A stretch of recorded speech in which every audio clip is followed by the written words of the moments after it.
we're looking down through the book depository window. All right, is going around the corner at Dealey Plaza. All right, and time after I do the first shot, all right? All right.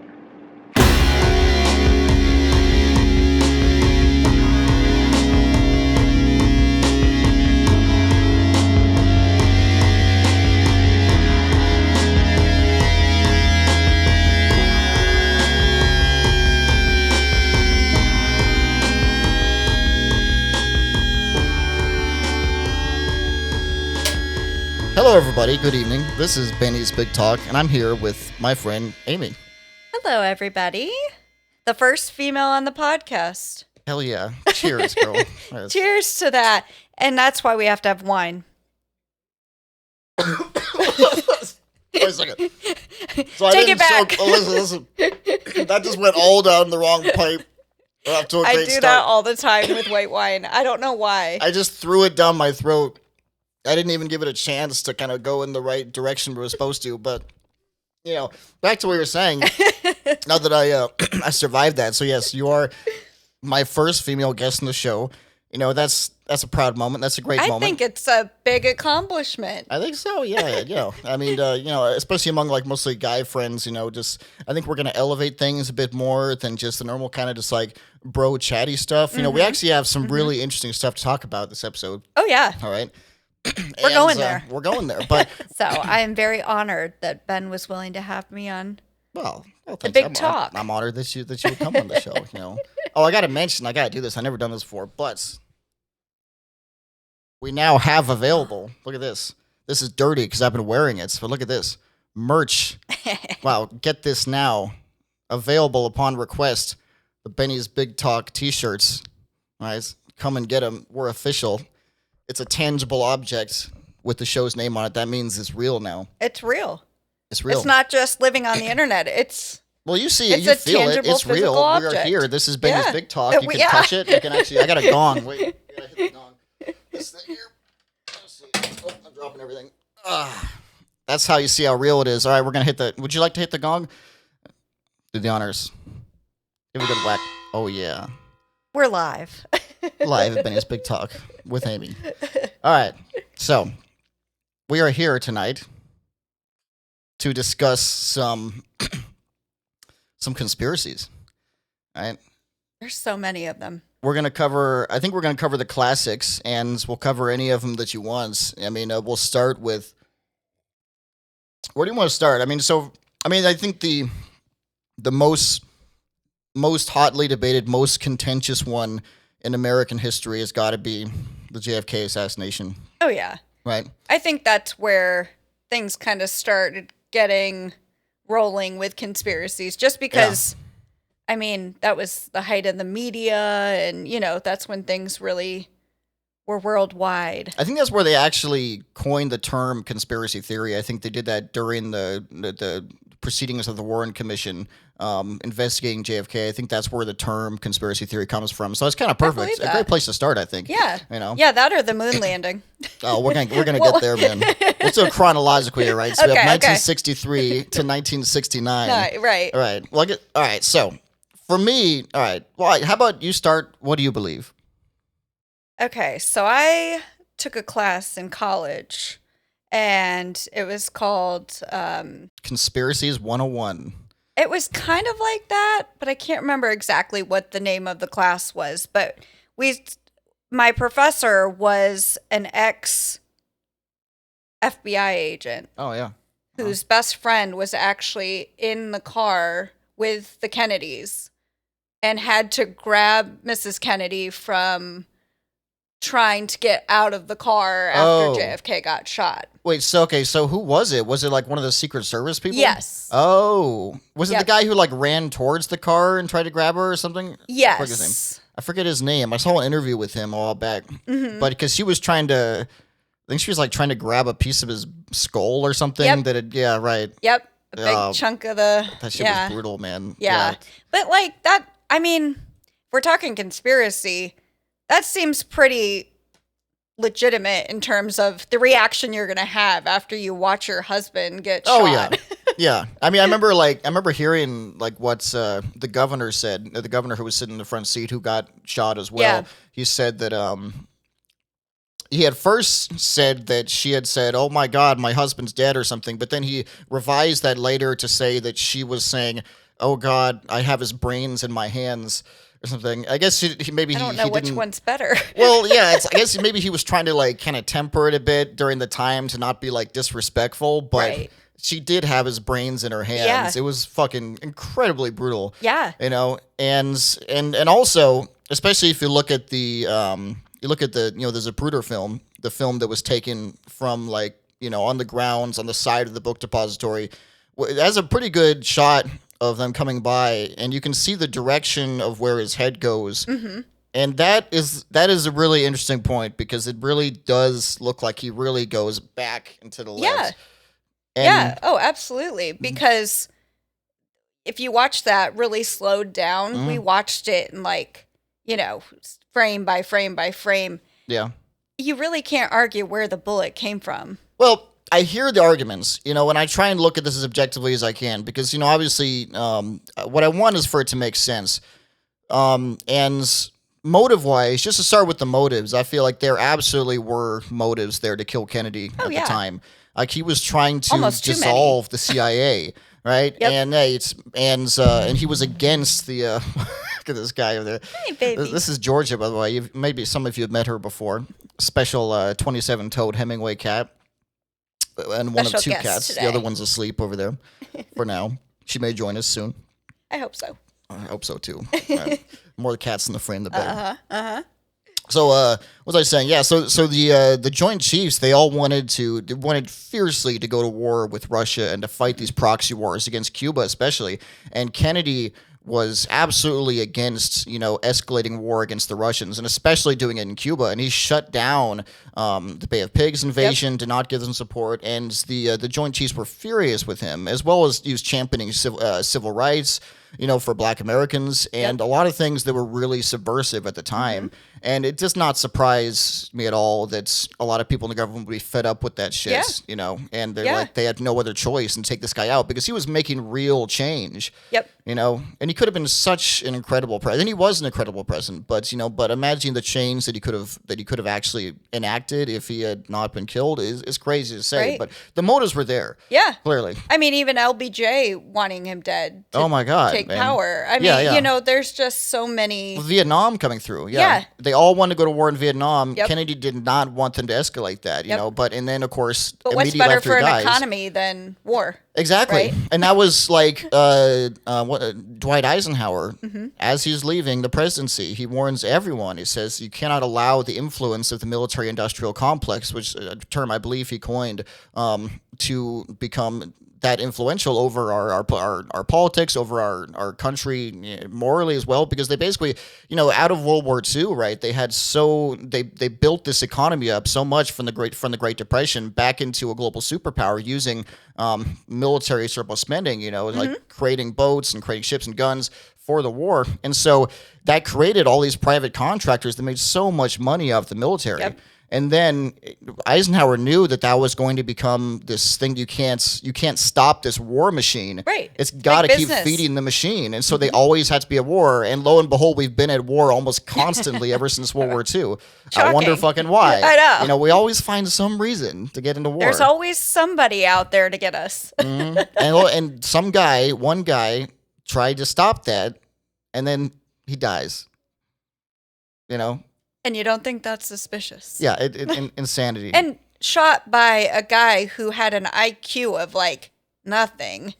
I mean, man, I don't know about all that. Oswald's background is really weird. Yeah. Being able to travel to and from the Soviet Union with given a lot of money, and a lot of connections, and military training and intelligence training, and then his connections with people that were pro and against Castro is really weird. Yeah. And there's a lot of murky stuff there. It's really hard to pin down exactly how his connection to the CIA, but there is a connection. There is, yeah. Yeah. Yeah. And so they you were don't think funding the him CIA somehow. was Yeah. I mean, it's like, they couldn't. This is the kind of thing that it's like, if you're going to kill the president, it has to be secretive. And so, of course, it's going to be hard because they would have been burning everything, getting every single piece of evidence. And there's always some kind of there's like a degree of disconnection between the person giving the orders and the people doing it. Yep. They can't know. They probably didn't even know the names of the people who were telling them to do this shit. Right. Right. It's all just piece and piece and piece, and nobody sees the full picture until he got shot. And then people probably started being like, yeah, which is where the conspiracy comes from. Because there's some shit that just does not add up on the scene. The fucking magic bullet, dude. Yeah. There's no way one bullet went through 3 people. And what was it? I mean, it goes through, it was through his back. Yep. Kennedy's back, and then out of his neck, and then into the governor's, lower back, I think. I think it supposedly it bounced up off the floor of the limousine and then went into the governor in front of him and then went down and landed in his thigh or something. Yeah. And then they found it laying in the stretcher in the hospital, and it's like, hey! And also, it's in perfect condition. Yeah. Untouched. That's not what bullets look like when you shoot them. No.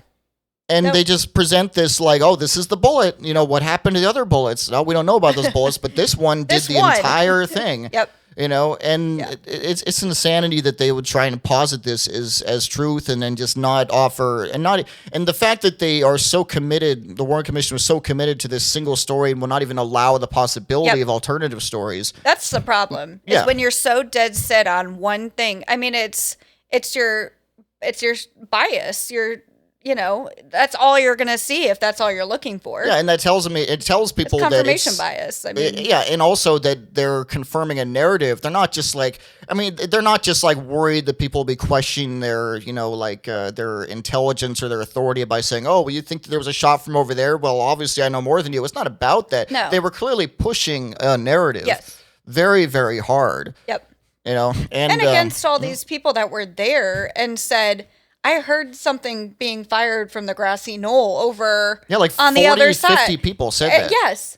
And they're like, there's no way we could have heard those shots and these shots, and there was only one bullet that actually made it into the car. Yeah, and the theory is, for one, okay, so the theory is 3 bullets in 6 seconds, right? Yep. Out of a bolt-action rifle. And that's not impossible. I don't agree with anyone who thinks that that's not possible.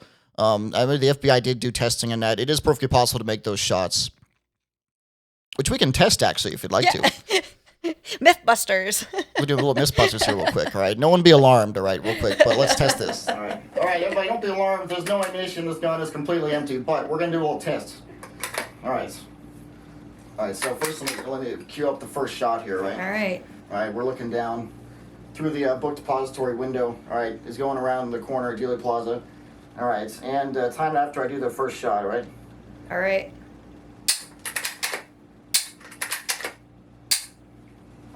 How long was it? 4.36 seconds. 4.36 seconds.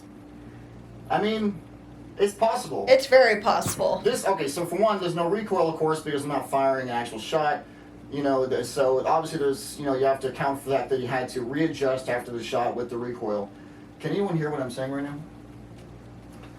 I don't know. So what we tested now is that you can shoot 3 rounds on a bolt-action rifle in 6 seconds, but... Oh, yeah. Under 5. But can you do it accurately from that distance with a moving target, moving laterally? With an IQ of nothing.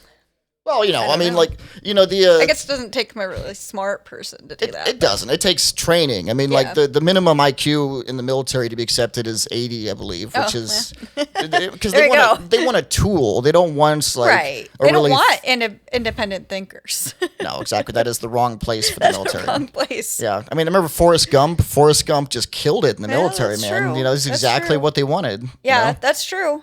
So, if the CIA got to him and said, hey, this is what you're going to do, and here's your training, and go out there, and this is where he's going to be this time, here's the marks, I think it's a mixture of things. I think that he was probably being trained and then trained also in propaganda and Yeah. also given the idea that what he was doing was some kind of a noble act, Mm-hmm. and then kind of like brainwash in that sense. Yeah. You know, because he did say he was a patsy. Like, he did claim that very quickly. He wasn't like, yeah, you know, I'm proud I did this. Right. You know, No. but he did seem like he was kind of betrayed by the people he was working for. It was really weird. Yeah. His reaction to the whole thing. And then he gets shot Yeah. within a day. Yeah, you don't think that's suspicious? Yeah, by a guy who was, you know, connected to the mob, No, the right. Texas mob. They're like, Well, that's another theory, is that the mafia was the one who put the hit on Kennedy so- because he was really cracking down on, he was. yeah, and they weren't having that. And so- also, the mob there was a proven connection at the mob at the time between the CIA and the mob, because the CIA actually recruited, I believe, it wasn't the Dallas, Texas mob, but it was the New Orleans mob. And New Orleans was where Lee Harvey Oswald had been hanging out while he was preparing for the assassination, right? Okay. And so they had recruited, and this is proven in documents by CIA, they recruited the mob in New Orleans to help plan assassination attempts against Castro, right?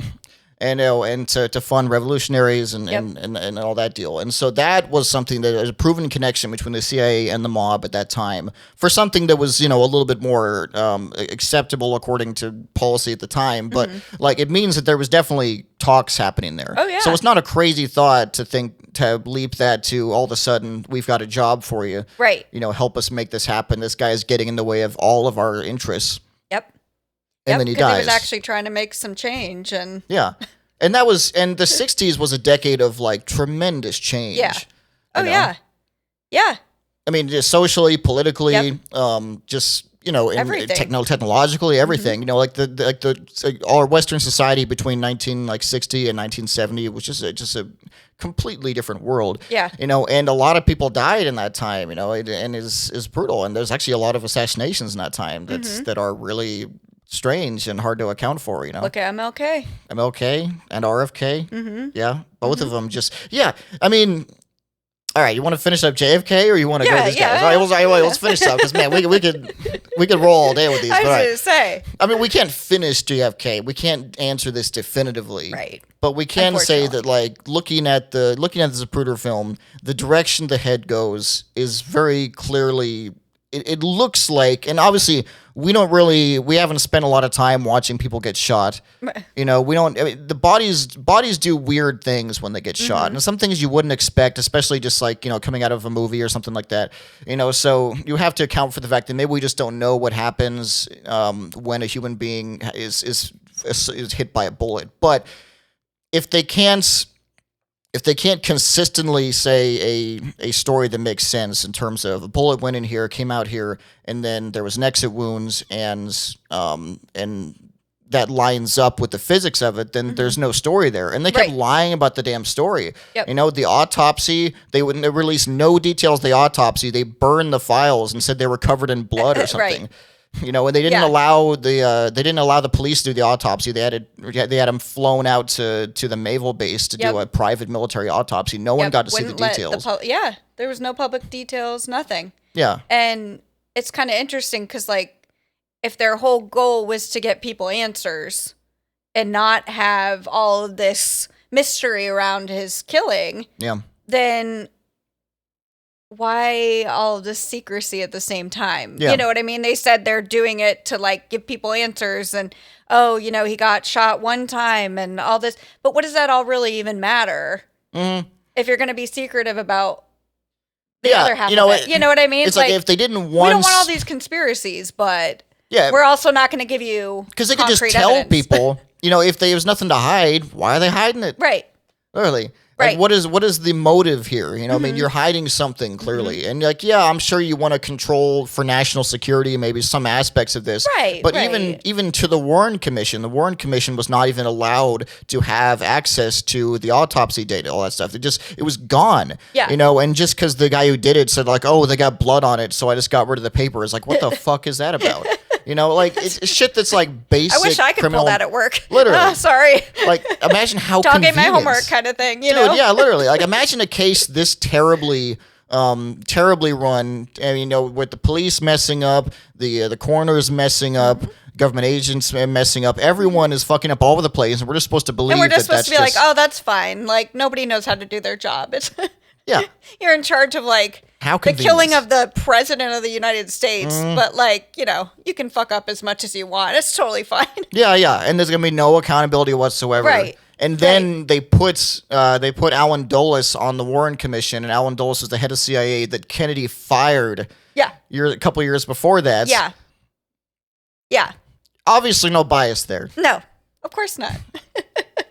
And I think, to finish it off, my least favorite thing about the whole situation was that they made Kennedy's wife stand there while LBJ was sworn in as the president with blood all over her dress. Yeah. After she just witnessed this horrible, traumatic thing, they make her stand there. It's insane, man.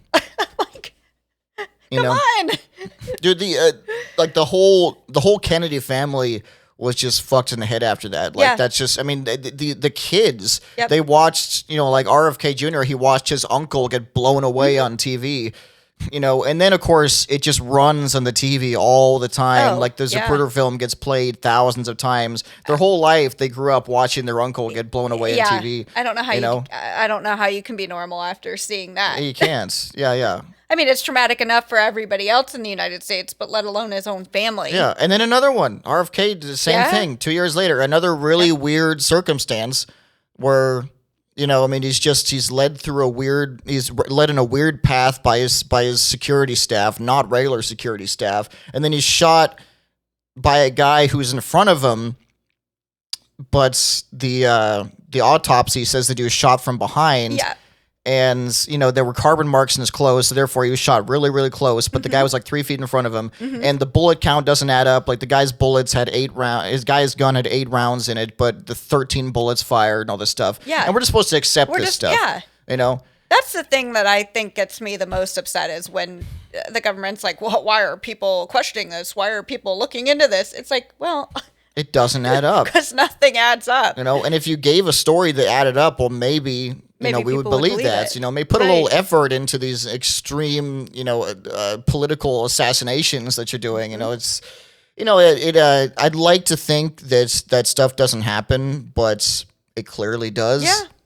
It could still be happening today. I mean, literally a few months ago, the current president was almost blown away on live TV. Right. And so it's still happening. And it's still happening. Yeah. And, and I don't all right, we're doing chronological here. I mean, we go to Trump now, or you want to go to, you want to go to the moon landing? You want to go to MLK, RFK? What do you want to do? Let's do moon landing. Okay. Well, I mean, that's a little... That's a big one. Yeah, we'll move away from assassination for just a minute. All right. We'll lighten it up a little bit. Yeah, some lighter subject matter for a bit. We've been talking about death for too long. All right, so right now, what is your thinking about the moon landing? Okay, so I did have some questions about it, just timing-wise. Like, we're trying to beat Russia to the moon, and then all of a sudden we're there. That's the motive. That's the big motive, right? The timing is a little suspicious. It is. Yeah. But I think it did happen. Yeah. I think there are explanations for...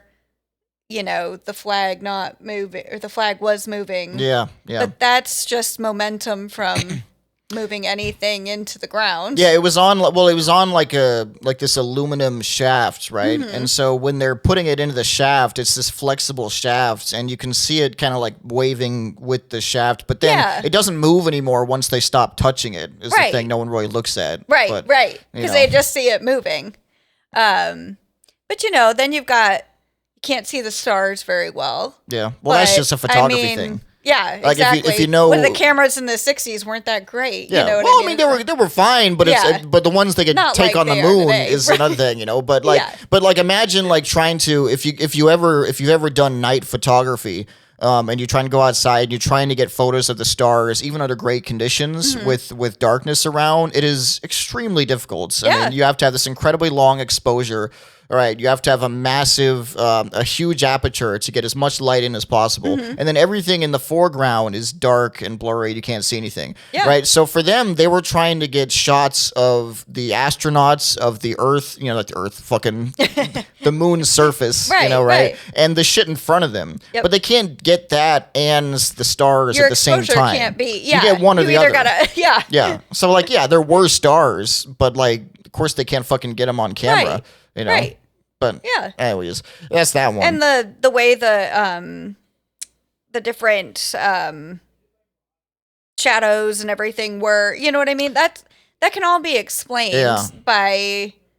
That one, I can't. I've read about the shadow one. I mean, there are ways. I've read that there are ways that you can produce shadows that come from different directions with a single light source. I can't explain that one right now. So that one I'm not sure about. Yeah. But I have seen. I mean, you've seen shadows. I mean, like if you're in a public place, you can see the sun is shining down, but the shadows are not all going the same direction. Right. I mean, there's some kind of a parallax effect there going on. Yeah. That, again, I'm not a physicist, so I don't fucking know how it works. But there's ways. Yeah. And I think the big thing that people miss is that only a few people have been on the moon. Only a few people. It only happens for 3 years, which is the other really fishy thing about it, is that they haven't been back, of course. But it's we don't know what it's like to be in 1/6 of Earth's gravity, to have these completely, literally alien conditions, and how your bodies are going to react. You're going to react emotionally. How the physics are going to work. Yep. Everything's different. You just have no idea way of visualizing that. So it's like if you see something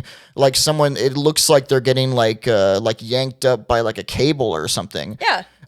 They're trying to deal with the fact they're kind of weightless, kind of not, their packs are 1/6 of the weight they're carrying 300 pounds worth of gear, but they only weigh 60 pounds, right? So they're trying to figure out the physics of this, and it's just so foreign, so of course they're gonna look fucking weird, right? But right.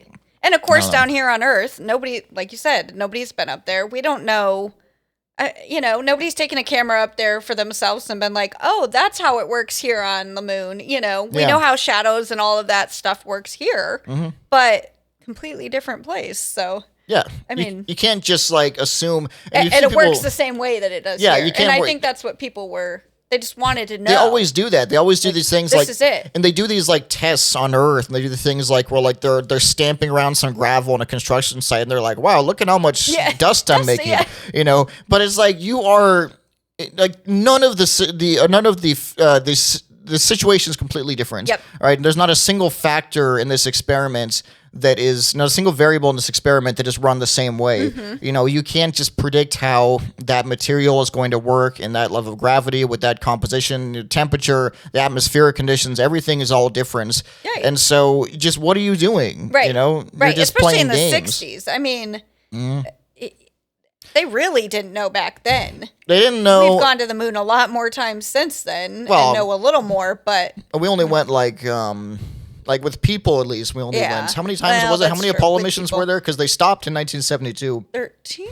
There was more than 13. No, there was more than 13. Because 13 didn't work out. That one didn't go so well. I'm sorry for Tom Hanks. It didn't work out well. But I think they went up to, I should probably know that there's 17 or 18, something like that. Because they did a few more missions. I think there was 17. There were some successful missions. I'll put on the number of how many successful missions there were right here. But they stopped in 72. And that is the biggest question, I think. It's why did we not go back? All of a sudden, it was oh, we know everything we need to know about the moon. We're done. So for me, I look at the way the media responded to the moon landing and the missions afterwards. So leading up to the moon mission, there was this feeling that came from Kennedy and Kennedy's promise to land Americans in the moon by the end of the decade. And so there was this huge fervor of we have to do this. Yeah. And everyone was super into it, and there was they had a huge budget, and everyone was going to this goal. And it wasn't just to beat the Russians, it was to keep that promise that Kennedy had given us, Yeah. And so they were honestly being a little, well, she's getting a little, she's going to jump right on them glasses, man. Always see where she's going. Okay, she's going down. Whew, crisis averted. So they were doing some stuff that wasn't wasn't the safest. You know, like the moon missions were very dangerous, but they were like, But it's people were worth willing to do it. They're right. willing It's to like do the it. military. Like, you know, you put your life on the line for the betterment of your Yeah, and it's fellow man. worth it, and there's a patriotic feeling for it. Yeah, You know, oh, for It was sure. like we're doing It this was for very much America. war. Yeah, and If it's you think about west against east. Yeah. Yeah, it was part of Yeah. the war. But like Apollo 1.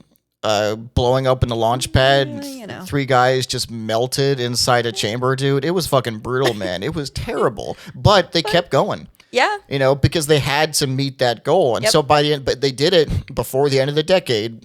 Well, let's assume they did it, right? And then the morning after, you can look at the newspapers. The morning after they did it, and the first thing said, "This cost $20 billion, and we could have used this in so many other places. What a waste of government spending just to put us in the moon. It was nothing. There was no cheese. Yeah. You know, What did we get from it? You know, nothing. Yeah. You know, and so the public turned on him so quickly, and no one gave a fuck about Apollo 12, Nope. about Apollo 13. The only reason anyone gave a shit about Apollo 13 is because they almost died. Yeah, well, right. yeah. So it was a great kind of like cinematic, experience. But people, no one gave a shit about the moon landing because they're like, we already went. yeah. Like, why do we care? Like, Which is once crazy. Once is enough. One Because and it done. should be like, this is the beginning of the future of mankind Right. and like where we can go. But that's not how people saw it. They saw an oil crisis. They saw war and, on the planet. They're like, we got problems here. Right. And they didn't see how going to the stars was like the solution to all that stuff. Right. So, man, this thing is just... Look at this. Okay, there we go. It was blurry for a second. I gotta keep an eye on the ship. Anyways, don't worry. We'll edit this out. We'll fix it in post. We'll fix it. Yeah. But so like for me, that's why I think they cut the funding. Yeah. And they just stopped going because it's like no one was interested in it. Yeah. And the support wasn't there for it. yeah. And if they don't have the budget, then how are they going to do that? They Yeah. can't until private, SpaceX Well, right, and right. Blue Origin when they took over eventually. There was just no interest in space exploration, which is really sad. It is because I think there are things that we need to see what we can advance, and there's things that we need to study to help figure out how we can kind of save our own planet. You Yeah. know what I mean? And there's answers in the we don't stars need to to that. find another place to just evacuate everybody to, but the more understanding we have about why we're here and how we got formed, I feel like the better chance we have at keeping what we have Yeah. working. And the answers are out there, yeah. Right. And we learned so much from space travel. Like so many so many new technologies came from the missions designed to put us into space. Exactly. Just the technology of what we need to get us up Yeah. there. It's technology that we can use in everyday life. And Yeah. people don't realize that. Like they made like drinkable piss, man. Yeah. And now we can if we those need to, we can drink our piss now. I don't know. The space meals that are like Oh, freeze-dried. astronaut ice cream. Astronaut ice cream. It really hurt me when I found out that they never actually used that shit in space. I know. It was a total lie. Yeah, I know. Because those ice cream sandwiches were nasty. But I was like, hey, if they could do it, Yeah. if they can take these to the moon, I can eat Because it. I wanted to be an astronaut as a kid, so I like the astronaut ice cream was like my shit, Oh, yeah. It was like, this you go is to the my connection. planetarium, and afterwards you're going through, like, look at all this free dries, And you know what? That was the first lie. Well, that was the second lie. Third lie after Santa Claus and the Tooth Fairy. Yeah. Sorry, yeah. kids. I know. But, yeah. Maybe then the cut that astronaut ice out, cream. too. Yeah, sorry. I'm going to bleep that one. Just destroyed. Actually, there's no kids watching this. Not now, not ever.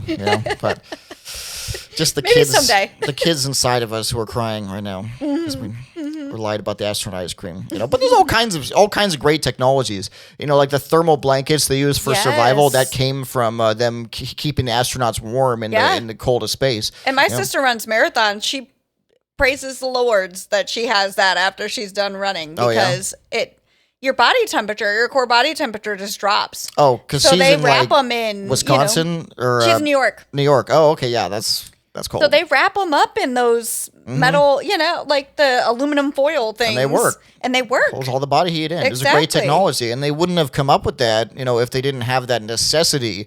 Necessity is the mother of invention, as they say. Right. It produced this unique challenge of getting into the stars safely. Created so many amazing technologies that we now use. And also just the potential potential for space travel, for like, for the resources that we can mine from other planets, from asteroids, and just and our colonization of the universe. Like, I mean, we weren't meant to just die here. I mean, we have a greater plan than that. I don't know.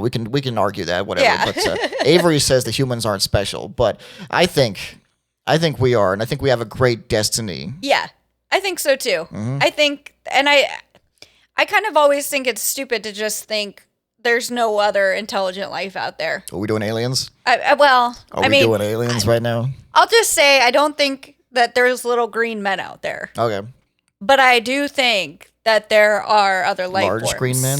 Maybe large. I don't know. Little blue men? Media. I mean, I don't know. But you know what I mean? You can't discount it. Like, look how much we've discovered in the past 80 years. Yeah, and then look at us now, and that's just how myopic we can be, at our current time. We always think that this is the be-all, end-all of what we can and will be, and there is no improvements to be had after that. Yep. But you know what? We have no idea where humanity is going to be in 100 years, for better or for worse. So to not have an open mind about anything out there. I mean, but that's the thing, is people just want to have answers. They want answers, and they want it now. And so if they don't see it, they don't believe it, Yeah.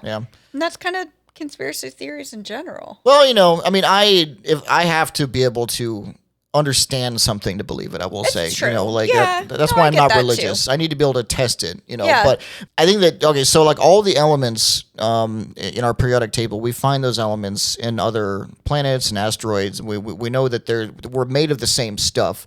Right. And so I think that it's unlikely that in all the grand universe that there is no other combination of those things that produce some kind of life. Exactly. But at the same time, the conditions on Earth are extremely conducive to life. And if you change one tiny thing, if we were just a little bit closer to the sun, a little further away, if the atmosphere combination was a little bit different, if we didn't have the moon, right, which as we think of was created from, I believe, an asteroid collision with the planet, and then it burst out, was a piece of the planet or something like that. I'm not sure if that's true, but that's I think what our understanding is. If all these factors weren't in place, the sun was just that much closer. Yeah, right. Then it couldn't happen. There could be no life. Which so I guess it's so is fragile. A lot of people's argument for religion too. That all of these things had to line up perfectly. Right. And like, how could that be just accidentally? Exactly. But that's our founding thing. I mean, like if that hadn't happened, we would not exist. We would not be talking about this. It's like you can call it. But you don't think that random. could have happened 100 Somewhere light years else. away? I know it's definitely possible. I definitely don't think that some bumfuck farmers, in like Nevada, happen to see, UFOs. I mean, clearly what they saw was stealth bombers being tested. Yeah. From military bases nearby. Clearly. Yep. Because the same thing in New York when they had all those drones flying around. I'm like, you don't think that's just the government? Like, I mean, both American and Chinese look how drones. much the government really tells us. Oh, yeah, right. You think they're going to tell us when they're doing some kind of 40 years later. Exactly. Yeah. We'll find out about it 40 years later. They'll just release like 1,000 documents and just stacked up in that will be shit like, MK Ultra and stuff. Exactly. They're just like, oh, by the way. That was us. Don't we worry just couldn't tell you at the time. Yeah. Oh, jeez, man. It's fucked up, dude.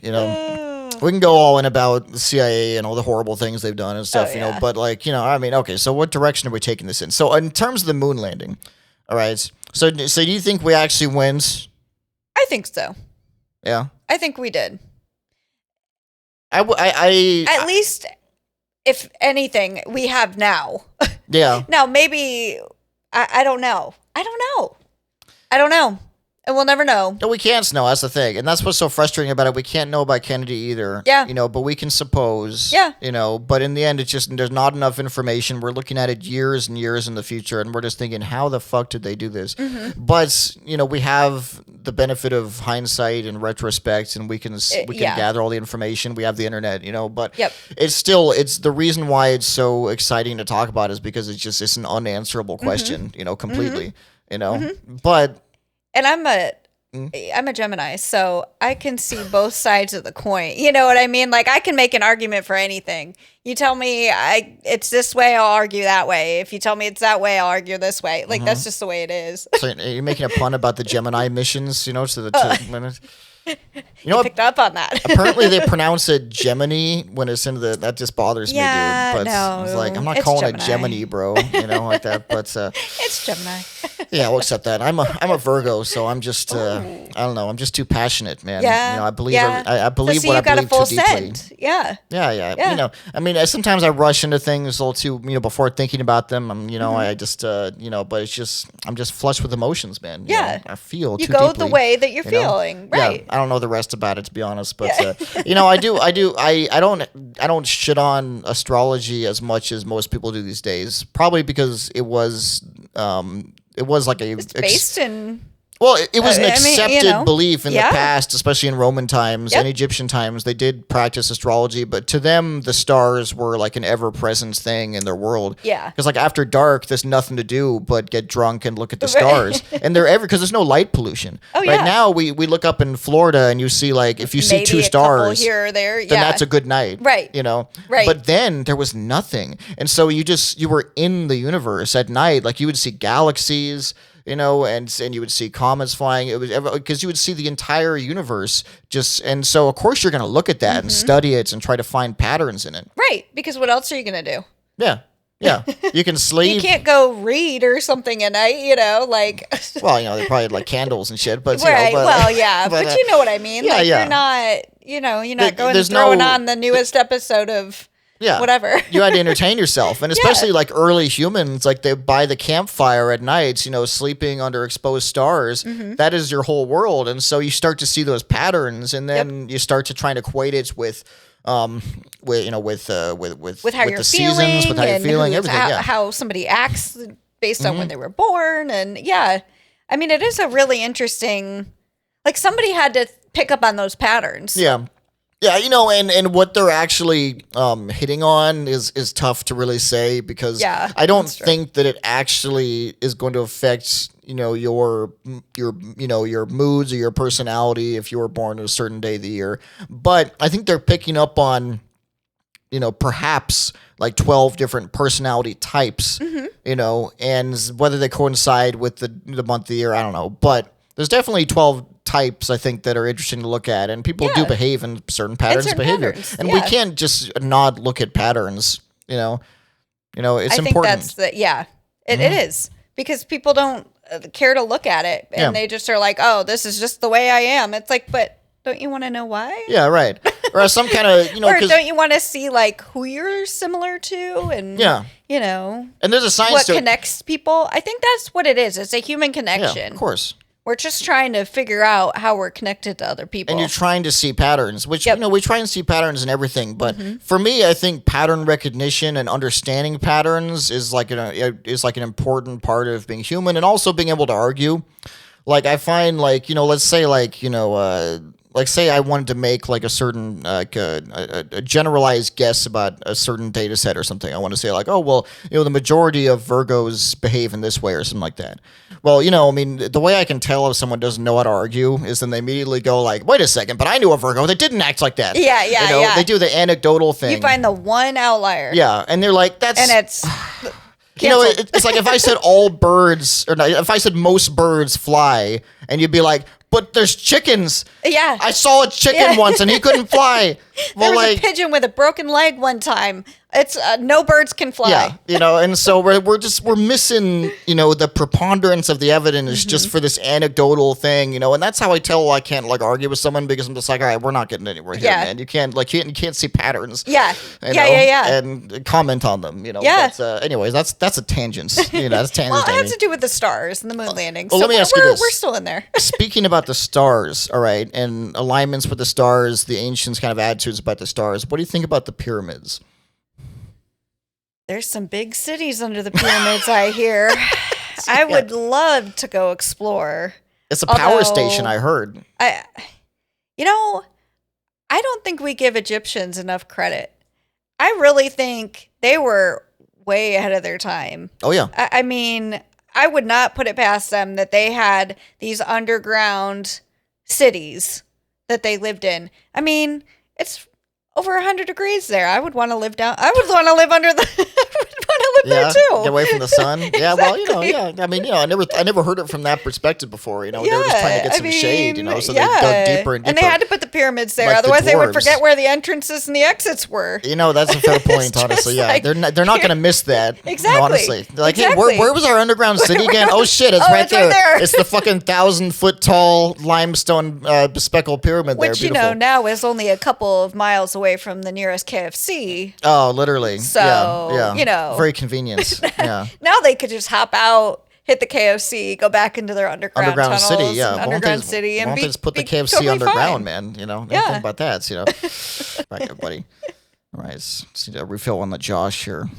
Sponsored by Josh. Sponsored by Josh. I wish. Thanks, Josh, for your grapes. He makes some good stuff. He really Can't complain, does. Josh. It's tasty. All right. So we're talking about the pyramids. Yeah. Right? And so for me, do you think that there was some kind of alien influence or lost civilization or lost technology involved in the creation of the pyramids? No, I just think it was a lot of people that had to do a lot of work for really rich people. You see, damn it, Amy. You see, we agree on everything, so this isn't even going to be an exciting conversation because you already have the right opinion on shit, man. You're supposed to come I can here. make the argument, though. Hold on. Say some stupid shit, Amy. Okay. No, just kidding. No, it's like Aliens came down and, they took over the Egyptian people's minds and told them that they needed to build these pyramids so that they could see them from space and they knew where to land to come back when they needed to get their resources and bring them back up to their planet. So, and they gave them the that's what computers happened. to make the pyramids into a gigantic power plant that radiates pure They gave them radiation. Libra energy, Yep. right? Yeah, and then lines the stars. Yeah, it's a breeding grounds of crazy ideas, but I think that a big issue with it is just a lot of people just don't understand the world of the past and how advanced they were in terms of engineering and technological capabilities, and they're just imagining, they're like, wow, I couldn't build that pyramid. Exactly. How the fuck could they have built it? If So I it must have can't been do aliens. it, then they couldn't have ever done it. Yeah, right. Know? know? Because that was way, way, way before our time. And if Yeah. we can't even do it today, there's no way they could have done it back then. And Which is it's it's such an arrogant thought, because just like, you're not like the different smartest priorities. person in history. It's like, yeah, you have access to a computer, and that's great. And the different priorities, that's a great way to put it, because really, like, now we couldn't imagine putting that much effort into a big pile of stones, which is a tomb for, your king, basically your pharaoh, to then deliver Why him to would we the do that? afterlife. It doesn't make any sense. You'd be like, go fuck yourself. If someone asked you to lift 2,000 fucking ton stones, whatever, and then stack them up for decades, just to make a tomb for a guy, Right. you'd be like, you're fucking mad. I'm not Right. even gonna start doing that shit. But like, to them, this was the most important thing. Yeah. Because to them was like, if their pharaoh didn't enter the afterlife properly, then their society was doomed. Yeah. They would have famine and plague. Yeah. His life was directly involved with their success as a civilization. Right. And so this was imperative This to is them. like you're saving your people, your kids, your grandkids, your great grandkids. This was bigger than just, let's build some pyramids. You know what I mean? Like, yeah, there was a point to it. Right. And yeah, and they people point to like the alignment with the stars, things like that, the alignment with Carl North. I mean, they had sophisticated engineers, right, that had the most sophisticated technology of the time, which based around manual architectural tools. They had plumb bobs, right? So they had water, which they used strategically for many things. People point to the fact they didn't have wheels, but they just had other ways around the technology. Right. Like, people forget that just because they didn't have modern technology means they had nothing, but they had different technology, and they did the best with what they had. Yeah. I mean, and it's just kind of... They did amazing with what they had, if you ask me. They did something that we say we can't make today. Well, Right. why can't we make it today? I mean, we could, but it would we wouldn't do it because people are weak now. well, yeah. I mean, they're like Not like spiritually that, weak. but you know what I guess. mean? Yeah. They're a bunch of bitches, man. Yeah, they can't exactly. drag these 1,000-pound stones across the desert with no wheels. Right. You know? Right. Nobody would sign up for that. Yeah. Well, I mean, whether they signed up for it, there was like an element of slavery. I think a lot of people forget that. Wait, do you think they were slaves or not? Thing before the United States. Yeah, you know what I mean? It was kind of a thing everywhere. It was kind of a thing everywhere for years and years and years, you know. It kind of ended, around that time in the 1800s, but like until then, it was just kind of the way things were. Yeah. For most cultures throughout the world, there was an element of slavery, and it had different forms, but like it existed, and it was a regular part of life to the point where people would defend it because they're like, "Wow, how could you get rid of slavery? This is the way things have always been." Yeah. Yeah. I mean, everybody hates change. Yeah. No, literally. And it's a shame, but when you think of things like how could the founding fathers, how can you believe in the principles of the Declaration of Independence and the Constitution and stuff, because these same people, at least some of them, were slave owners and respected that institution for what it was and wanted to continue it. I mean, it's, and that's definitely a gray area. It's tough, I mean, to read the words of someone who, espoused life, liberty, and pursuit of happiness, but then they owned people. Right. Right. And that's a tough one to reconcile. And you know what? But the thing is that we always are looking at it from a 2025 perspective. Yeah. You're not, I mean, it's hard to put yourself in that time period because you're looking at it now. If you lived in 1885, you might have thought that was totally fine. I mean, it's just hard. And your ancestors probably took part in it. Exactly. Yeah. And you can't judge people for living in a different time and behaving. Right. And That's what I hate when they go after historical figures. I'm like, you have no idea what you would have done. Yeah. I mean, you're implying your modern perspective to a very, very different world. Yes. But I mean, you can still chat. I mean, evil people are still evil people. Oh, and absolutely. You see acts of that. I mean, but there is, and you might say someone like Thomas Jefferson, who had many slaves and who had sexual relations with the slaves. A generous argument could be made that it's like if he didn't own those slaves and treat them well, then they would be just treated horribly with someone else. Yeah.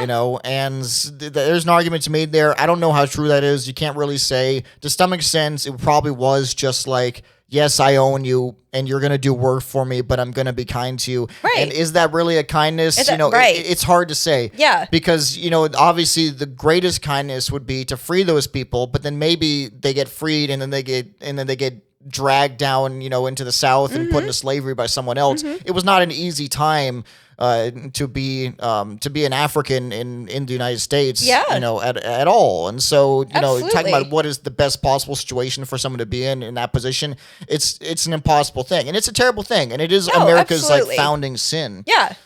But like I said, I think a lot of people just forget that we're not the first. This was not the first institution of slavery. You know what I mean? Yeah, not making it right, but. Oh, yeah, right. So we were talking about the Egyptians. Yes. The Egyptians. The slaves built the pyramids or no? Oh, yeah. Yeah. Oh, yeah. 1,000%. They profited on the labor of a lot of men and a lot of men that died building those pyramids. I mean,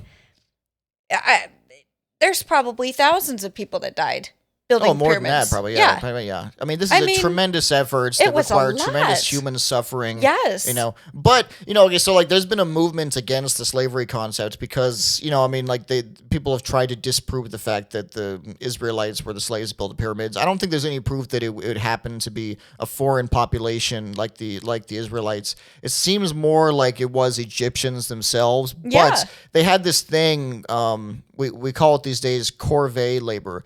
And it basically means that you owe labor to your lord or to the government, right? And you are a free person, but at some point they may call upon you to do work for them. So this was the way things worked in ancient Egypt, and so they would be free people, and they would be artisans, or if your ancestors engineers. Committed some kind of sin or whatever, then you were locked in to pay for their sins for the next 4 generations or whatnot. Yeah, like an obligation. Yeah. You'd have. Yeah. And so these people would be forced to work, for a certain amount of time, and it may be years, but they'd be forced to work for that.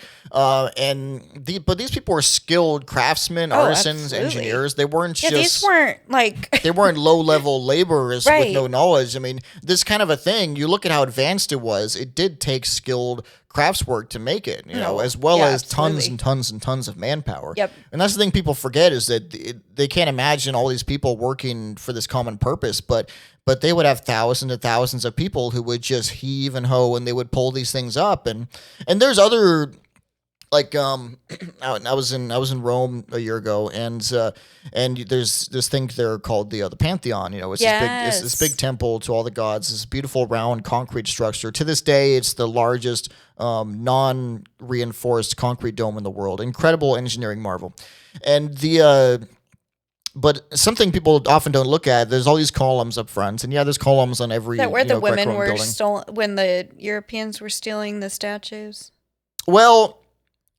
So I mean, to be technical about this case, this is when Egypt was a province of Rome, and so they basically just they brought them. So basically, but you're actually kind of going towards what I was heading towards.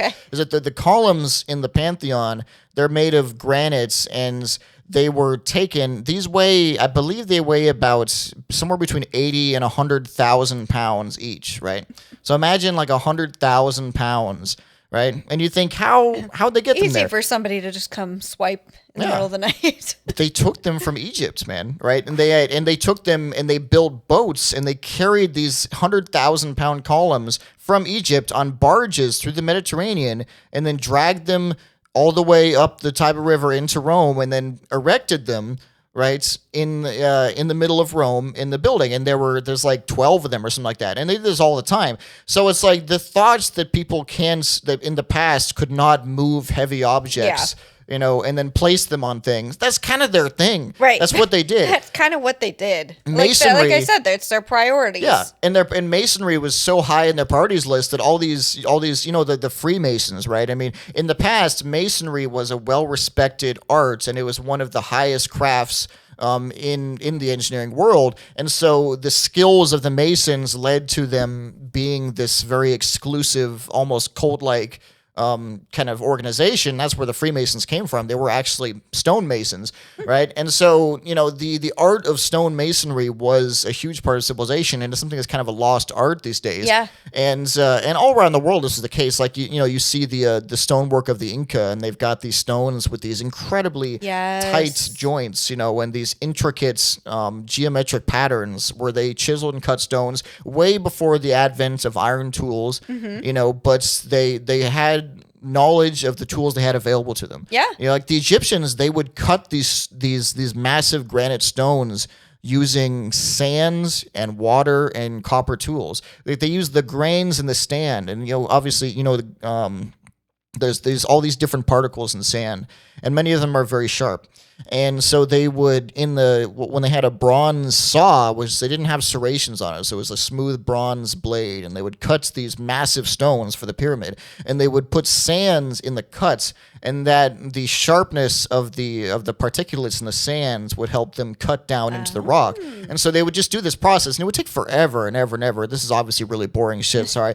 But and so that's how they cut these massive stones. Yeah. And they used water to level things because you have a natural level of water. So they built a channel around the pyramids and used water as a level. So they made sure that it was perfectly 90 degrees, perfectly flat and level, right? And so they had sand and stone and copper and water, and they used what they had to the best of their abilities. And I've been talking for way too long. I mean, all right. All right. So listen, where we agree about the pyramids, right? We don't think they're made by.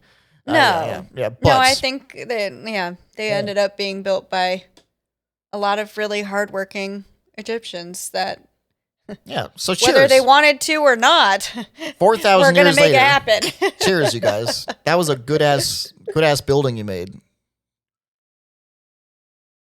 Have you ever seen that movie, The Prince of Egypt? I did when I was a younger man. It's been a long time, man. I remember. That was traumatic. That movie was very traumatic for me as a young child. that tells the story of Moses, doesn't it? Yes. Okay. Yeah. But Gotcha. it starts with them building pyramids and him being sold into slavery and all of that. And it's brutal. It's I wouldn't have wanted to live back then. It's that's a brutal for sure. life. I would. I don't know. I get tired of modern technology, I mean, man. I guess that's what it is. Our priority now is TikTok and but it's so whatever unnatural. else. But back then that's what they had to do. Yeah.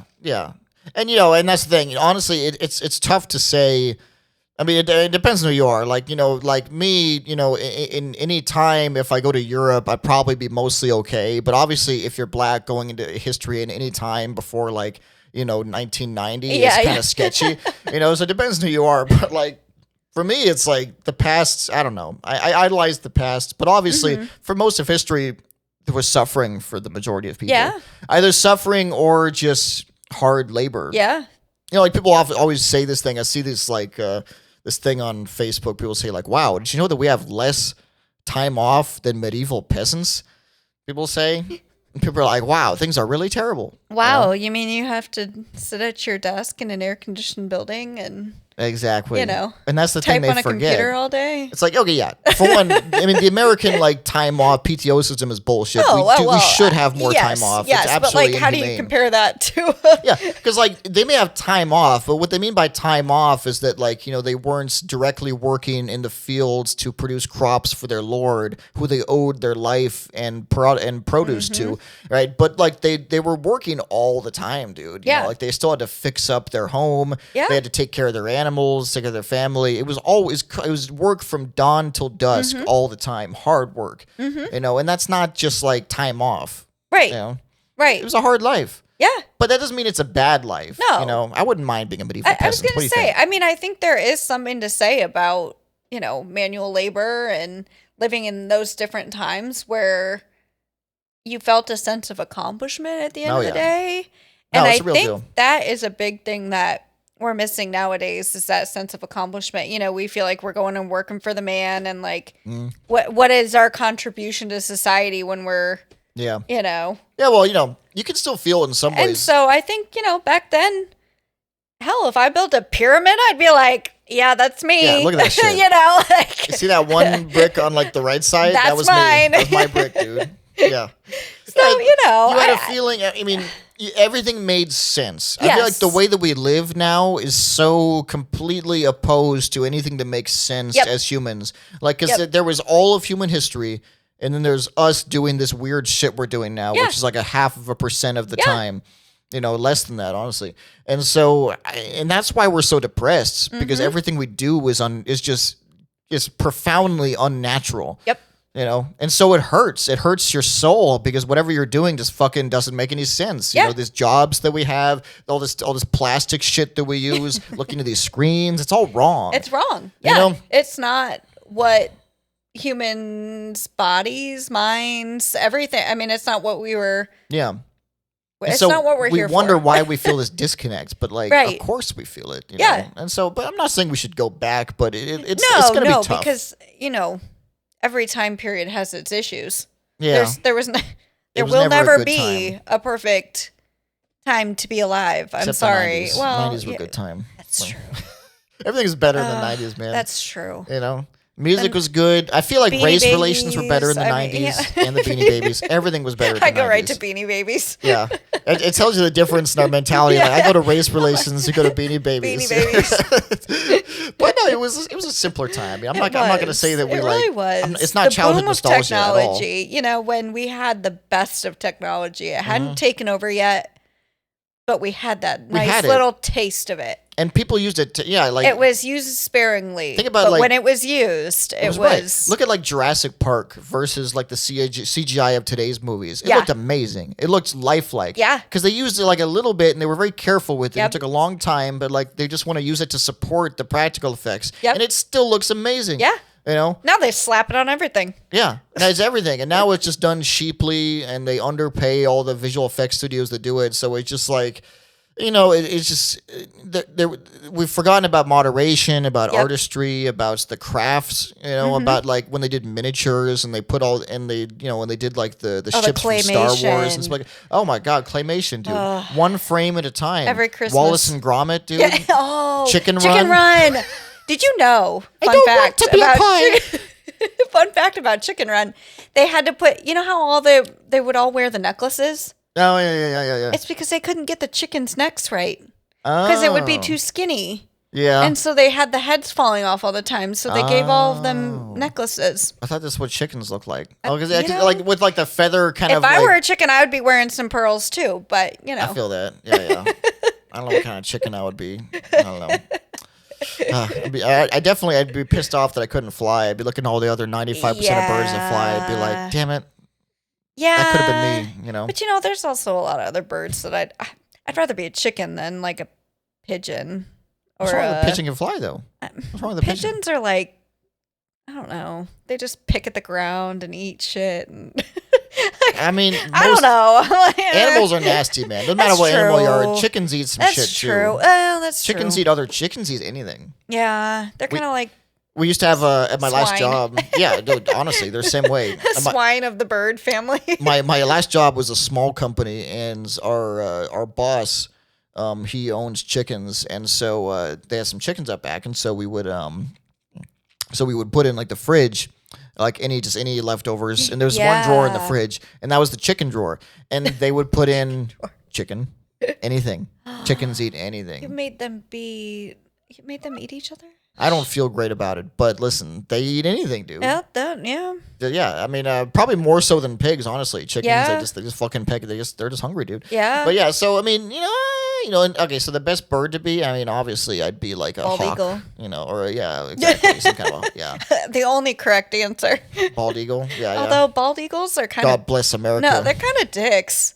I They mean, are. much like Yeah. a true American, they just kind Exactly. of swoop in and take other birds' prey, and They're not the best bird. they don't really do a lot of work for themselves. I think they it just was- kind of go in and take what they need, Yeah, and yeah, out yeah. they go. Like I said, They're I kind mean, of like a that's- vulture, yeah. I mean, like Benjamin it's Franklin America. wanted our bird to be a turkey.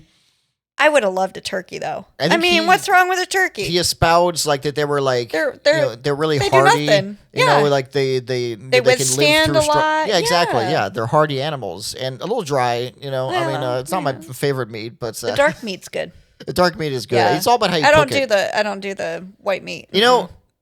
I don't make the difference. I'm colorblind when it comes to meat with animals, bro. I Yeah. don't know, man. I don't give a shit. Dark meat, white meat. Some people actually like separate that shit. Like I think like my mom does that at Thanksgiving. Oh, yeah. she'll like separate. Oh, yeah, one we've got plate the two white plates. meat. Absolutely. It's meat, dude. Just No, eat it. no, completely different tastes. But you like the dark meat. I like the dark See, meat, some but I'm people also don't- not a gravy person. I don't like gravy either, man. So see, that's why I think a lot of people like the white meat with the gravy on it. But I don't do gravy, I so get I gravy. can't I don't do need the. to slather my food in like sauce for anything. That's It's what just I'm it's saying. too much, man. I feel the same way about spice. Are you a spicy person? I mean, no. Okay, Okay. for me, are you talking about like spicy, like painful seasonings. spice, or like Yes. seasonings? Because Yeah, like I like okay, seasonings. seasoning. Yes. Yeah. Yes. Yeah. But I'm talking about people who just dump like a thing of hot sauce on everything they eat. You're I'm not, like, you're not tasting the food. what's the point? For one, you're not tasting the food, and two, what like I always say is that like life hurts enough already. Why does food have to hurt too? Right. Shouldn't be going down. Yeah. Or It's like I feel like people who are obsessed with really spicy food, they don't have enough pain in their life, Yes. and they're just trying to feel something. feel something. Yeah. Yeah. And they want to burn all their taste buds. So, Yeah. It's like, I'm sorry, man. I already feel enough. I don't need to enhance this experience Right. with more pain. I want to enjoy my food. Yeah, I'm glad you're on that with me because that's one of my biggest hot takes. Yeah, well, you should be on the Spice. hot takes episode. I should have been on the hot takes episode. All right, we'll do okay, I already talked about we're gonna do a ladies hot takes episode. We're gonna do a sequel. It's gonna be good. Oh, I'm in for that. Oh, I know you're in for that'll it. be Yeah, great. it's gonna be Everybody good. stay tuned. The trouble is convincing the other ladies to come on. I think Yeah, they're more that's camera true. shy than you. That's Yeah. true. That's true. I can make get it them out of happen. their comfort zone. It's fine. All right, yeah, you got to help me with this one. All right, we'll make it happen. We'll make it happen. All right, Amy, let's go back. Let's go with another conspiracy. All right, All right. let's do 9/11. Oh. What do you think? I think it all comes back again to We love war. We need money. Ooh, okay. All right. Now, I'm not going to say that we, meaning the United States, set any of this up, anything like that. No. You don't think they did like controlled explosives? No, Okay. but that is a theory that what was it, the W17 building or the which the the WT17? I think it was. I forget. Yeah, the other World Trade Center building. Yes, I forget what it was. That went Building and collapsed. Building 7. It was a 7. Yeah. Yeah. But they've proven that can be from the heat and everything else from. I can't explain that one. I can't speak to coming Building down. 7. Yeah. But there was a tremendous amount of rubble and destruction and seismic activity from those buildings dropping, So I wouldn't be surprised if building right next to it. It was across the street. Exactly. It kind of makes sense. Would also be damaged too. Right. But I went through this one time with I work in the engineering field, and so I work with a lot of structural engineers, and one time on a slow day, we broke this down with some structural engineers, and we talked about it. We were like, how could this building have fallen this way? The way it did, yeah. The way both of them did. And the way, if you look at the videos, what you see is first the building hits it and it's smoking for a while, and then eventually things start shaking, and then you start to see this domino effect, and you start to see these little like puffs of smoke come out each floor as it comes down. They start stacking, and you're like, okay, to the untrained eye, you're looking at C4 explosives, blowing off because that's the theory, is that it looks like when a building is imploded, when it had a controlled demolition to destroy a building. Yep. Right. That's what it looks like to the untrained eye. Hey, I watched the Flamingo in Las Vegas. That's true. It looked like I'm not trying to compare, but I can't completely discount it. Yeah. The World Trade Center, the way the building is constructed, there is a central column element that has the elevators in it, right? Okay. And then on the outside, there's about 100 smaller columns, right? And the central core of the building is connected to the outer columns with joists, and joists are like beams, basically, right? Yeah. Right? And they're connected from the inner core to the outer columns, right? And you can see the columns in the building. It's because of those little lines that go across, right? Yeah. It's made of like 100 columns, right? And so the way structural members are connected in buildings is you've got beams that go horizontally, columns that go vertically, and then you've got connectors that connect the beams to the columns, and usually these are steel plates with bolts in them, something like that, and they vary depending on the structural requirements. But when that plane crashed into the building, it destroyed like half of 2 floors of the building, right? Broke through the columns, and the plane was sitting inside the building, and the fuel tanks started spraying jet fuel, right? And the question is, can jet fuel melt steel beams? We've heard that shit over and over and over again. And it would be very difficult and would take a very, very long time for jet fuel to melt the actual beams or the joists that connects that inner column to the outer columns. But think about how much weight there's a lot of weight. And the weight, all right, is dependence on these connectors, right? Okay. All right. And so when you've got this jet fuel that is burning constantly, extremely hot temperatures onto these connectors directly, they're not quite as strong as the entire beam themselves, right? Okay. It's a weak point, and it's a weak point that is calculated to be strong enough to withstand a certain amount of wind pressure, a certain amount of seismic activity. It's not designed to handle a plane hitting it and then burning on it with hot fuel. It's when not you're building something, a building, do you think about you don't think about that. No. Exactly. And there's a lot of factors that go into planning. Maybe they do now. I don't know.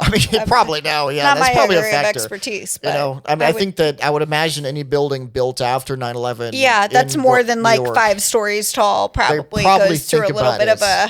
There's a surprising amount of shit that goes into, because a little tangent, but there was this building they built in the 70s in New York, and they built it they wanted to build it over this church because this church wouldn't they would not The airspace. yeah, exactly. They needed this space to build a building, but the church would not surrender their plot of land, right? So they built it over, and they wanted to put like these 4 massive columns in like the middle of the corners of the building, and not at the corners, right? So like at the midpoints, and so it looks like this weird like plush shaped building, right? Okay. And so for a while it seemed like okay, it's great, because they built this lattice like structure of structural supports. They made it all work. It was done by engineers that were intelligent, right? Yeah. But when they actually built the thing, when they built it in construction, something you may not know if you haven't worked in construction is that they cut corners, and that's their favorite thing to do. No, crazy, right? Crazy. No. And maybe they don't build it exactly like the engineers spec it out in the designs. Yeah. And so, because they're like, listen, our profit margin is like 2% here, right? We got to fucking make some room,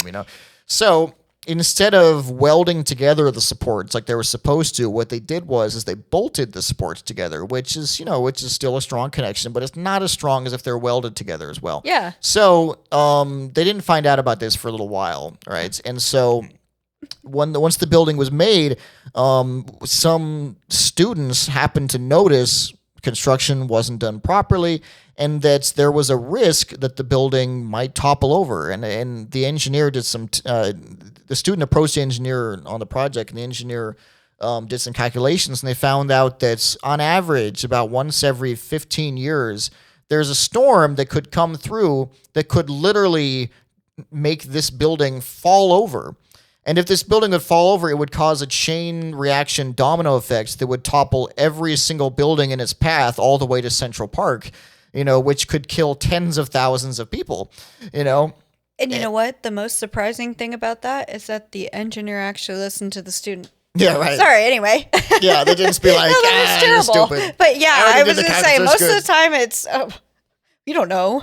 Yeah, and if they hadn't listened to him, that might have happened at some point. Right. May or may not. That's the thing. You never know. But it shows that there's a lot of design factors to account for when you're building a massive skyscraper in the center of Manhattan, with this. And so, off of that tangents, back to the Trade Center, right? So the jet fuel burning on these steel beams and on the connectors for hours. I think it was like an hour and a half or something like that. Before it just. So dramatically weakening these connectors, and they're designed to take the load of those beams and connect them to those columns on that floor. They're not designed to take the load of the floor above them and the floor above that. So once one floor collapses, because those connectors, they melt, the bolts fall through, everything breaks, and they fall into the floor below it. And then that floor is now taking the load of that floor above it as well. And then it collapses, and that floor is now taking 3 floors, and then now it's taking 4 floors of load. So it's an implosion. Yeah, exactly. It looks like an implosion. It looks like an implosion. But what you're seeing is a cataclysmic events where each floor is now being exponentially heavier loaded, and then it's a domino effect, and it just collapses down because every floor goes collapsing on the one below it until you hit the ground because it can't take it anymore. And the building was not designed to take stresses like that. So that's coming from a structural engineering perspective. That's how we were able to explain the collapse of the buildings. Okay. But for me, what it comes to, and we can't really know whether it was imploded or exploded or not, but we know, obviously the buildings fell, that there were some people involved that actually trained nearby here in Clearwater. Really? Right? They trained here. And the interesting thing is that when they were training there, they told the instructors that they didn't want to take the classes about landing. They just weren't interested. They said, we just need to know how to take it off and fly it for a bit. We don't need to know about how to land. Yeah. And at the time, they were just like, yeah, cool. We're good. It saves me some time anyways. They didn't think about, because no one had ever done shit like this before. Right. I mean, there have been, people killing other people, there are things like that, but no one had ever crashed a building into a plane into a building. Yeah. Crashed a plane into a building. Thank you. That's what I'm trying to say, Amy. Thank you. So it was unprecedented. And so no one had expected that. And so, but I feel like that should have raised some alarm bells. How do you build for something that was not even a thought? There was right. You would never consider that someone would have that kind of, I'm going to say daring. It is very daring. in a terrible way. Yeah, it's malicious. But like, the fact that they would have the gall to do that, Right. But it sent a crazy message. But that message, for me, I don't think that's the U.S. government's intentionally blew up the buildings. I'm with you on that. But I do think... What would the purpose of that be? Yeah, exactly. It's extremely destructive. 3,000 It's not like they built anything died. there right away. It's not like they were like, oh, this like land is really needed, and we're just going to get rid of these buildings. It wouldn't be about the building. They didn't build anything there for... It's not like New Orleans and the 15 levees, years. which actually that's a good conspiracy, actually, Katrina. But that's one that everyone in New Orleans basically believes. Yeah. Is that they blew I don't the know how you go levees. through that and don't believe, but... It's sketchy. All right, we'll get to that one later. But if at all. But it's not about the land, though. I mean, the theory, of course, is that they need a justification for a war in Afghanistan. Yeah. But they don't need a justification, do they? Because we've been doing we could have said there was weapons of mass destruction gone in there, and I mean that's essentially what we did anyway. I mean, yeah, you got a little more support because us as a country were a little more patriotic. upset. It was of course. Everyone came together on it. Right. But even then, there was still a huge divide on whether or not we were to go into Afghanistan and Iraq and find these weapons of mass destruction. Which turned out to be conclusively non-existent. That was not a thing. We were lied to about that. And that's where I come to... I don't think the United States government had anything to do with 9/11. Do I think that we had intel that would lead us to know that something was going to happen? Yeah. I think we probably had that information. I think that we slept on that information. I think it didn't maybe make its way to the correct people, whether it was a lack of, sending it up the chain or whatnot. But the way our government works, there's not a whole lot, I don't believe, that the government doesn't know about. I mean, they got feels everywhere. Exactly. I mean, and oftentimes you'll find that a lot of those shooters that end as school shooters and, and they've been on shooters, somebody's they've been radar. on some surveillance, Yes. And, but in some ways they can't really act upon these things because there's a lot of really shady people out there and you can't arrest someone for being shady. And that's you're damned if you do, damned if you don't. And it's like, and it that's, sucks. That has to suck to be a higher up in the government, and you're making these huge decisions on what do we act on and what do we just chalk up to. Yeah. Because people have rights, man. Exactly. And people have rights to be fucking weird and shady, so right. you can't just arrest everyone. You can post whatever you want online. Yeah, everyone that has a gun and freedom of everyone speech. that talks about how much they hate a particular political opponent or something like that, you can do that. Right. And so but then connecting the two and trying to see whether they're where actually... you say, now this is a viable threat, a viable threat. I don't know. And so they track all kinds of people. Yes. And then maybe one out of, a million of them might actually do something. Yes. And so, I think it's an impossible demand that they could be like, oh, well, you were tracking this guy. Why did you not take him in? Right. You can't just take everyone in as hindsight. Right. Because, we could have a police state. We could have security if we had no freedom. It's a balance between freedom and security at all times. So you could arrest everyone who even slightly appears like they might kill someone, but that's thought crime. And we can't do that. Right. We can't live in a place like that because there's no freedom there. It's a bad life to live. So and unfortunately, terrorists are going to take advantage of any kind of weakness in the system. And unfortunately, our weakness was that we didn't, that we have freedom of speech and we have all of, we don't act on every little thing of intel that we get. Because you could jail everyone who's even slightly suspicious, but then you live your life paranoid of having a black car drive up in front of your lawn, like this is the Soviet Union, right. And that's just not a life to live, it's not conducive to human happiness, right. But it's like they're secure. Right. Right. And if that's what you want, it's like Black Mirror, you get this sense of security, but what's the payoff for that? What's the trade-off? Was it Benjamin Franklin or was it Thomas? I think it was Benjamin Franklin, I believe, and I'll put the actual name there. But I think he said that those who would sacrifice a little bit of freedom for security deserve neither freedom nor security, right? Yeah. It's like, I mean, and obviously you have to sacrifice a bit of freedom because we live in a society and we have a social contract. You can't just do whatever you want, right? But you have at least in the United States, you have an expectation that unless you actually perpetrate acts against humanity, that you will be respected and your rights to live your life privately will be respected. Right. But, then it's like, then we have the Patriot Act. And then you have to say, to what extent can we be watched, and can our communications be monitored for potential threats? Because it's like a lot of people were really angry, that 9/11 happens. Yeah, absolutely. They're like, why did you not stop this? We were all behind the Patriot Act back then. Yeah. I mean, it was... Because we wanted to be patriots. We do whatever we can to protect our fellow man, But, as time goes on... How far is too far, Yeah. And especially as... you're never going to have a sense of security. I'm sorry. Like, that's just...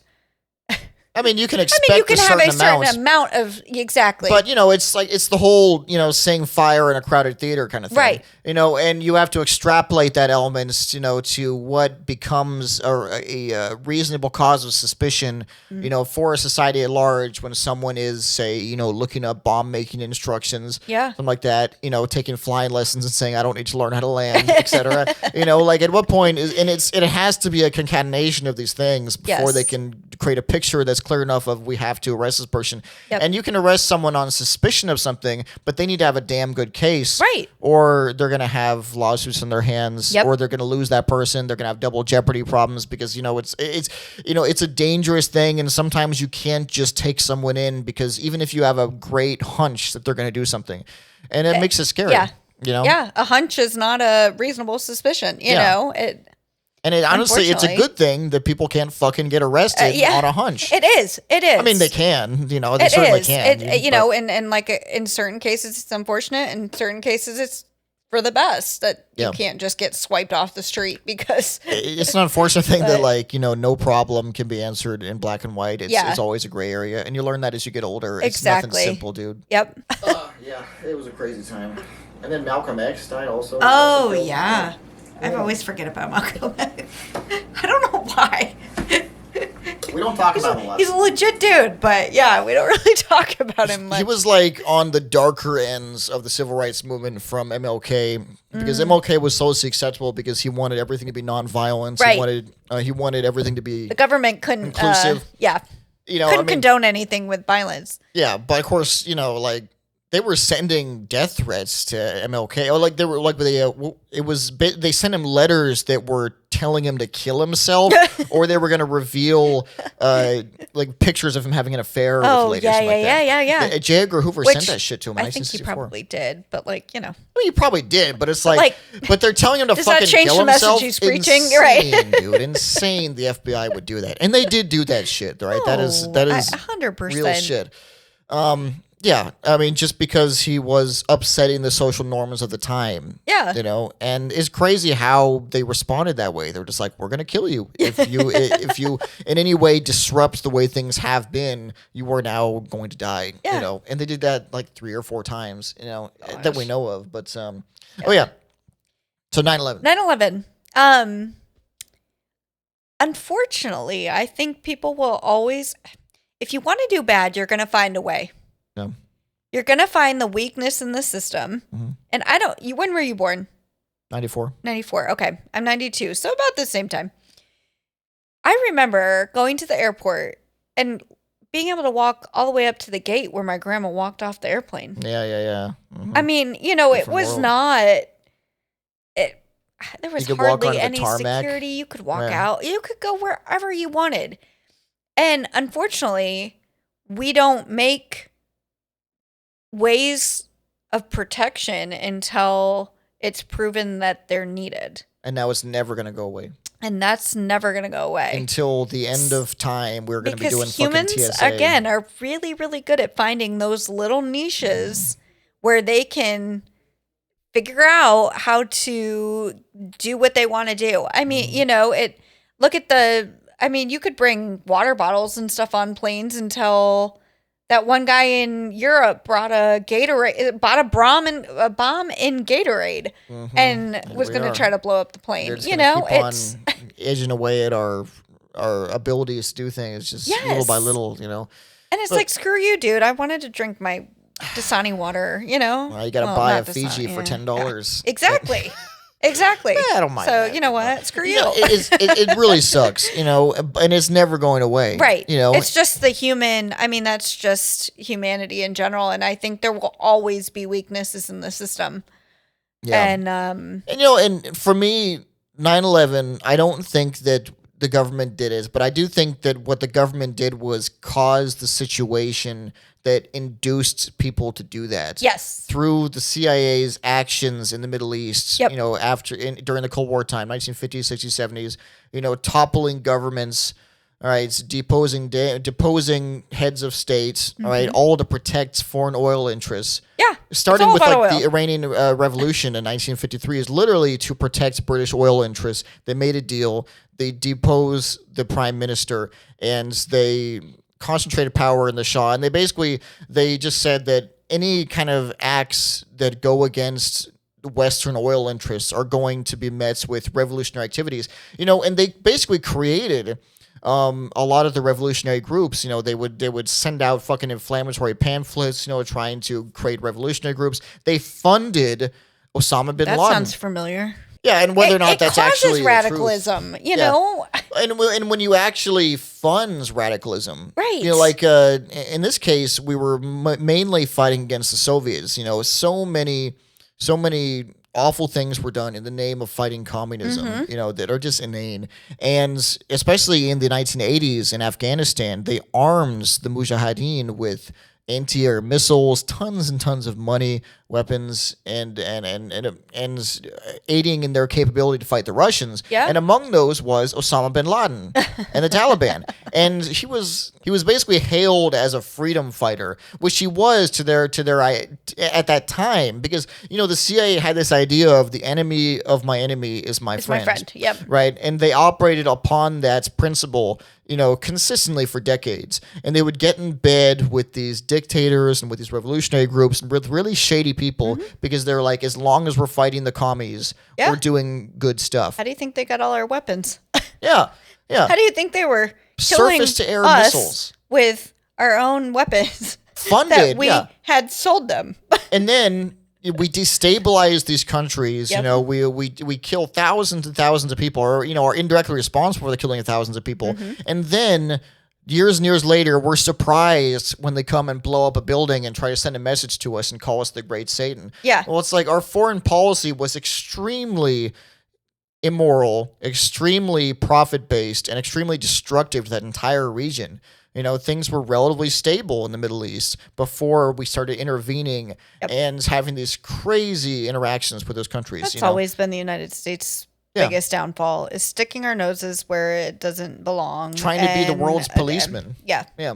And here we are. And someone tries to blow up our buildings and we're surprised about that. Right. It doesn't justify it, but you need to look at why this happened. Exactly. And that's why I'm saying, like, the government probably had nothing to do with it, but do I think that there was things leading up to it that could have pointed us into the, you know, a red flag of, hey, this is going to happen. You know, something is going to happen. You're lighting a match and not expecting a fire. That's it's a little idiotic to think. Yeah, I mean, like, that's what my apologies, what Malcolm X said about JFK, which he got into a lot of fire about, was he said that that's just the chickens coming home to roost. Yeah. And it sounded like he was saying, oh, well, fuck that guy, I'm glad he died. But in reality, he was just saying he was changing a lot of stuff. Right. And he was really 1 + 1 = 2. Yeah, and he was, you know, he was thinking, oh, I'm the president. I can't be harmed. I can make a lot of great change. I can do a lot of great things. But it's like he was ignoring the fact that he was upsetting some very powerful people who are not going to let their interests be tampered with. Yeah. You know, and look at what happened. Yeah. You know, and time again, you get powerful people being you know, trying to move pieces around like they're on a chessboard. Yep. You know, and then sometimes it ends up with the king being toppled over, dude. You know, it's like, and it's still happening, dude. Yeah. They shot at Trump, man. It happened 2 times, but one was almost successful. Yeah. And we're just supposed to accept that was just, that was just a crazy guy that just happened to be on a building with a great sight line that for some reason that was not investigated. That building was, that roof was not with 5 people first. on the ground yelling, "There's a shooter! There's a shooter! Yeah, and there's a guy up there." Any building within miles of an important presidential campaign, rally is going to be observed by the Secret Service. Yeah, and he's vetted. He's an ex-president, so he gets Secret Service. And also, okay, so ever since RFK, all candidates get Secret Service protection as well. And so they would have cleared that building. They should have cleared that building and the roof. But somehow they had a clear sight line and they didn't clear that roof. Yeah. And then only after he gets a shot off do they go and kill him. Right. And they kill him, and then we don't hear much about after his background. After he gets a few shots off.